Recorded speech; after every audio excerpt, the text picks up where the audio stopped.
It's simple time and this is Chef Tatong and today gagawa tayo nating Friday special. Ano ba yun? Of course, it's munggo. Kaya let's start cooking!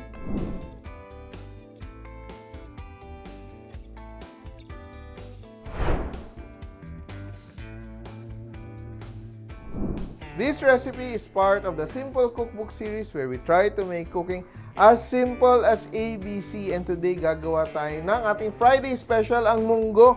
And ginawa ko dito ay binabad ko na siya for at least an hour. So ito, kung gusto natin makatipid sa gas, ibabad natin yung ating munggo earlier para pagpakulo natin, mas mabilis na siya. So ito yung aking munggo. Yan. Just strain off the excess water, yung pinagbabaran natin. And I will put it into my pot, no?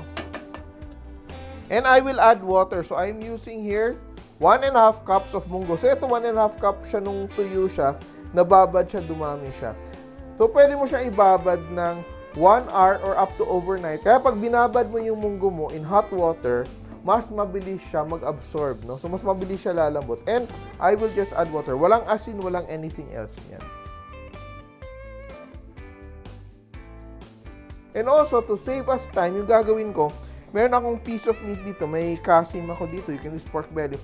Isasabay ko na siya ng laga dito sa aking munggo para sabay na silang lumambot. And I just turn on my stove and let it cook until it's tender. And of course, tatakpan ko yung aking munggo hanggang lumambot siya. So around 30 to 45 minutes, depende sa inyong munggo. Kaya here, let's wait. And while our munggo is simmering away, malapit na siya lumambot, sisimulan ko na rin yung aking paggisa. So, we have our pan and we add our oil. Of course, we will saute our garlic. Ayan.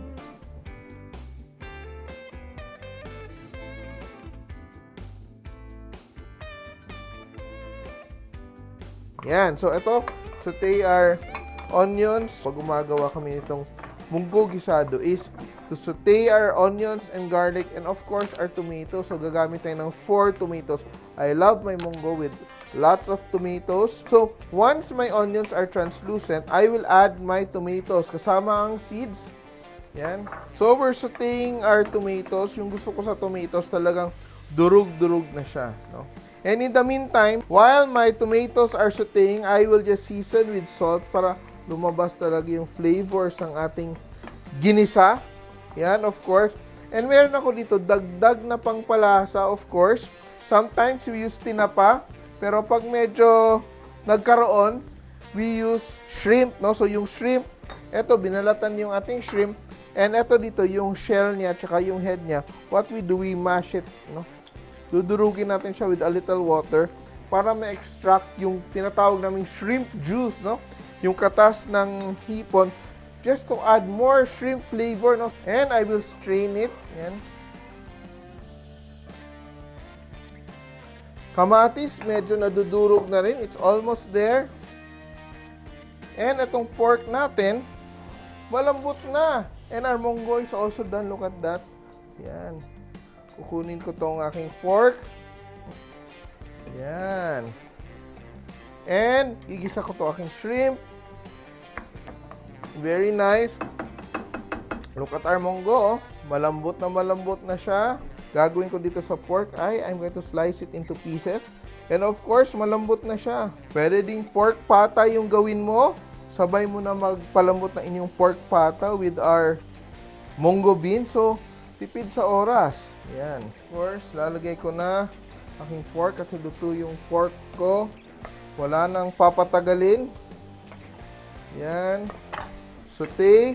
Add our shrimp juice. Yan, sobrang malasa niyan. And I will add it to my munggo beans. So imagine yung 1.5 cups mo ng munggo, kaya ng family of 5 to. Sobrang dami. If you want it to be less soupy, bawasan mo ng tubig. Pero I really like my munggo to be a bit soupy. Ganyan. And to finish, of course, lalagyan natin siya ng pangpalasa natin. Ang gamit natin para mas ma-enhance yung seafood flavor ay dato puti patis. Yan. So, patis to taste. Pero pag kumakain ako ng munggo, may patis and calamansi pa ako sa side. Yan. of course, freshly cracked black pepper. And you have your choice of anong gulay gusto mong ilagay.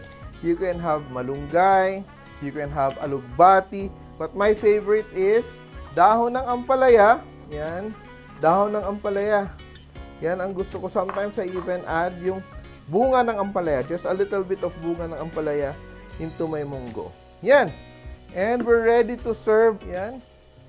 Biyernes o hindi biyernes, okay lang sa akin may munggo. Lovely bowl of munggo. Yan. And of course, to make it even more special, meron ako ditong chicharon. Ito. Optional naman to. You don't have to add your chicharon, pero I love my munggo with chicharon, lalo na pag yung chicharon na may laman. And dyan, of course. Yan. Kaya nyo itong gawin sa bahay. Kaya tandaan nyo, kahit sino kaya magluto. Basta, simple! Simple.ph. Living made simple.